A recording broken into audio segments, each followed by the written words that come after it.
এই প্রচন্ড গরমে দই খেতে কিন্তু আমরা প্রত্যেকেই পছন্দ করি। বাড়ির ছোট থেকে বড় সকলের প্রিয় মিষ্টি দই।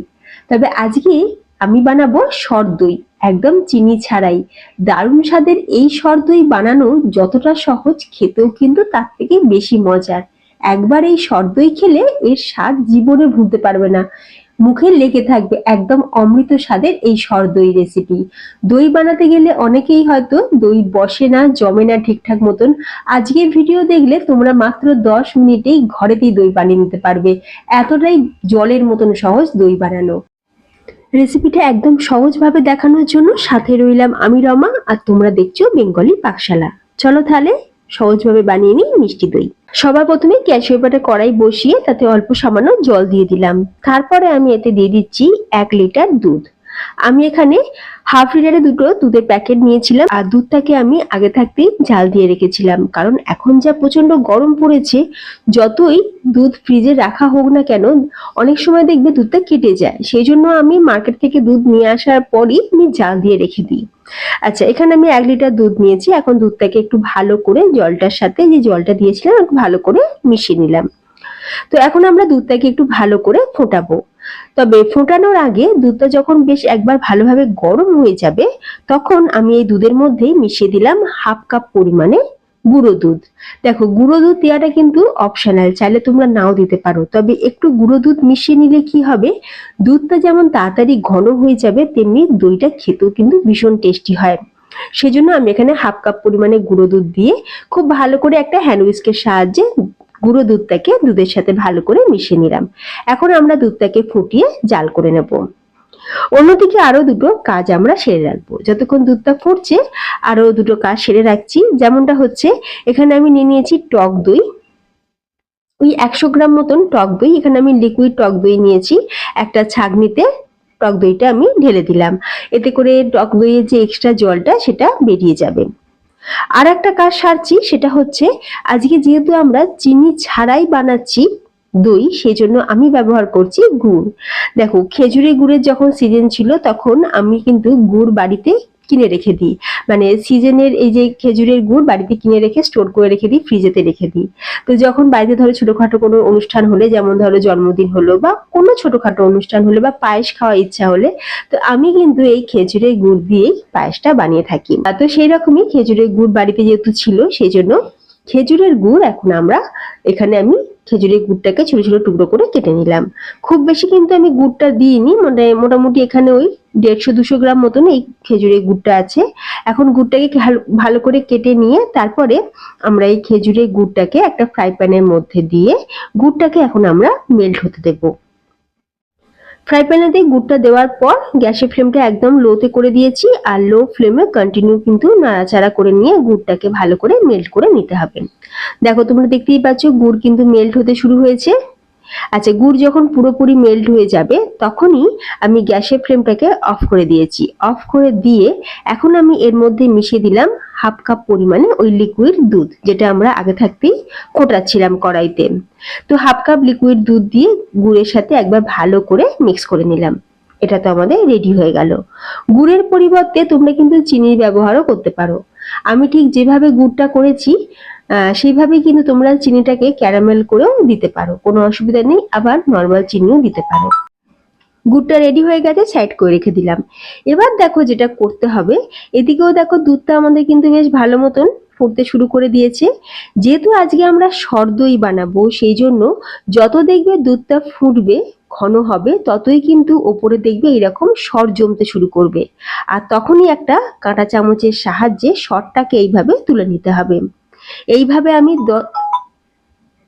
আমি 10 থেকে 12 বার আমি সরটাকে এইভাবে তুলে নিয়েছি। খুব বেশিক্ষণ কিন্তু সময় লাগেনি, 10 মিনিট মতন সময় লেগেছে সরটা তুলতে।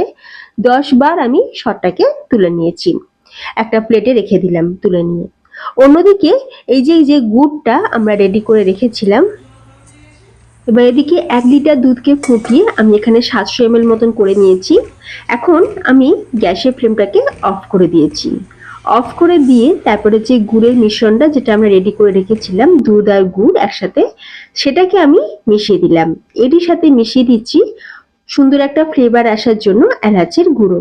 এলাচি গুঁড়ো তোমরা চাইলে কিন্তু নাও দিতে পারো, স্কিপও করতে পারো, তবে দিলে কিন্তু দারুণ ফ্লেভারটাও আসে, টেস্টও বাড়ে। এখন সবকিছু খুব ভালো করে মিক্স করে নিয়েছি। এরপর দিয়ে দিচ্ছি এখানে আমি সেই টক দই, মানে জল ঝরানো টক দই। টক দইটা পুরোটা দিয়ে দিলাম। দিয়ে এখন আমরা হ্যান্ড হুইস্কের সাহায্যে খুব ভালো করে ফেটিয়ে নেব, মানে দুধের সাথে যাতে খুব ভালোভাবে এটা মিশে যায়। আর হ্যাঁ, এখানে কিন্তু দুধটা আমি ঠান্ডা করে নিয়েছি, মানে দুধটা এমন ভাবে ঠান্ডা করতে হবে, একটা আঙুল চুবিয়ে দেখবে, যখন দেখবে যে আঙুলটা দুধের গরমটা নিতে পারছো, তাহলে বুঝবে যে এটা কিন্তু একদম পারফেক্ট রেডি হয়ে গেছে আমাদের দুধটা। তখনই কিন্তু আমি এখানে যে দইটা, মানে টক দইটা এখানে মিশিয়ে দিয়েছি। খুব ভালো করে মিশিয়ে নেওয়ার পর এখন যে শটটা আমরা তুলে রেখেছিলাম, সেই শটটা আমি কিছুটা দিয়ে দিলাম, আর কিছুটা রেখে দিয়েছি, এটা পরে ব্যবহার করব।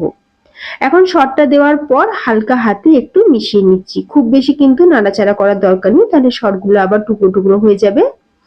হালকা হাতে একটুখানি মিশিয়ে নিলাম। তো দেখো, এখন কিন্তু আমাদের দুধটা একদম রেডি দই বানানোর জন্য। আজকে আমরা চায়ের কাপেতে বানাচ্ছি সর দই। বাড়িতে থাকা যে চায়ের কাপ দিয়ে আমরা মানে চা খাই, তো সেই চায়ের কাপেতে বানাচ্ছি। তোমরা যে কোনো পাত্রে বানাতে পারো, মানে কোনো স্টিলের টিফিন বক্সেও কিন্তু বানাতে পারো, কোনো অসুবিধা নেই। দই কিন্তু 100% জমবেই। এখন আমি এখানে 3টে প্রথমে চায়ের কাপ নিয়ে নিয়েছি। এখন কাপের মধ্যে আমরা ভর্তি ভর্তি করে দুধটাকে দিয়ে দিচ্ছি। এইভাবে প্রত্যেকটা কাপকেই ভর্তি ভর্তি করে দুধটা দিয়ে দেবো। আর যে এক্সট্রা যে শটটা আমরা রেখেছিলাম, সেটাকে আমি ওপর থেকে এইভাবে একটু দিয়ে দিচ্ছি। যেহেতু সর দই নামেই, সেই জন্য সর কিন্তু প্রতিটা গ্রাসেই থাকতে হবে। যখনই মুখে চামচে করে দইটা তোলা হবে, যাতে সর ভর্তি থাকে। তো একটুখানি সর ওপর থেকে প্রত্যেকটা কাপেতেই আমি দিয়ে দিলাম। তো আমি এখানে 4টে কাপ প্রথমে রেডি করে নিয়েছি। এখন কি করব, গ্যাসের উপর কড়াই বসিয়ে তাতে একটা স্ট্যান্ড বসিয়ে দিলাম, আর কড়াইতে দিয়ে দিলাম আমি এখানে জল। যেহেতু স্ট্যান্ডের এখানটা দেখো রাবার আছে নিচের দিকটা, সেই জন্য আমি স্ট্যান্ডটাকে উল্টো করে বসিয়েছি। আর কিছুটা পরিমাণে জল দিয়ে দিলাম। এরপর এর উপরে একটা প্লেট রাখলাম। প্লেটের উপরে আমরা একটা একটা করে কাপ বসিয়ে দেবো। কাপগুলো 4টে কাপ বসানো হয়ে গেছে। এরপর উপর থেকে একটা প্লেট দিয়ে কভার করে দেবো। এইভাবে জলের ভাপে মাত্র 10 মিনিটেই কিন্তু দই বানানো হয়ে যায়। দই তো 100% জমবেই, আর খেতেও ভীষণ টেস্টি হয়। তোমরা কি ভাবো, দোকানে যারা মিষ্টির দোকানে যারা দই বিক্রেতারা দই বিক্রি করে, তারা কি এইরকম সারা রাত ওভারনাইট যেমন আমরা গরম কাপড়ে মুড়ে রাখি সেইভাবে করে? কখনোই না। তারাও কিন্তু ঠিক এই প্রসেসটাই অ্যাপ্লাই করে। তো এখন আমরা কড়াইটাকে ভালো করে চাপা দিয়ে দিলাম, আর গ্যাসের ফ্লেমটা একদম লোতে করে দিয়েছি। লো ফ্লেমে আমি 10 মিনিট দইটাকে ভাপিয়ে নেবো। জলের ভাপে তৈরি আমাদের সর দই। তো দেখো, দই তো ঠান্ডা ঠান্ডা খেতেই বেশি ভালো লাগে। আমি গ্যাসের ফ্লেমটা 10 মিনিট পর অফ করে দিয়েছিলাম। তারপর দইয়ের পাত্রটা এইভাবেই গ্যাসের উপর বসিয়ে রেখেছিলাম। যখন পুরোপুরি ঠান্ডা হয়ে গেল, তখন ফ্রিজেতে 1 ঘন্টার জন্য রেখে দিয়েছিলাম। এখন আমি 1 ঘন্টা পর ফ্রিজ থেকে বার করে আমি তোমাদের দইটা দেখাচ্ছি। তোমরা দেখে বুঝতেই পারছো যে দই দেখো কতটা জমাট বেঁধেছে। আমি কাপ উল্টে তোমাদের দেখাচ্ছি, পুরো দেখো জমাট বাঁধা সর দই। এইভাবে একবার দই বানিয়ে দেখো, খেতে এতটা অমৃতর স্বাদের যে দই তৈরি হবে, যে তোমরা কিন্তু বারবার এইভাবেই এই প্রসেসেই আর সর দই তোমাদের খেতে ইচ্ছা করবে। অন্য কোনো দই কিন্তু তোমাদের দেখবে মুখেই লাগবে না। জলের ভাপে মাত্র 10 মিনিটেই চায়ের কাপেতেই তৈরি হয়ে গেল আমাদের মিষ্টি সর দই। তাহলে রেসিপিটা দেখে ঝটপট করে তোমরাও বাড়িতে বানিয়ে নাও মিষ্টি দই। যে সকল বন্ধুরা আমার চ্যানেলে নতুন ভিডিও দেখছো, তোমাদের কাছে রিকোয়েস্ট রইল, প্লিজ চ্যানেলটি সাবস্ক্রাইব করে পাশে থাকা বেল আইকন অবশ্যই প্রেস করে রাখবে। সর দইয়ের রেসিপিটা ভালো লাগলে তোমাদের আত্মীয় স্বজন বন্ধুদের মধ্যে শেয়ার করে দিতে পারো। তাহলে ফ্রেন্ডস, আজ আসি, দেখা হবে নতুন কোনো রেসিপির সাথে। ধন্যবাদ।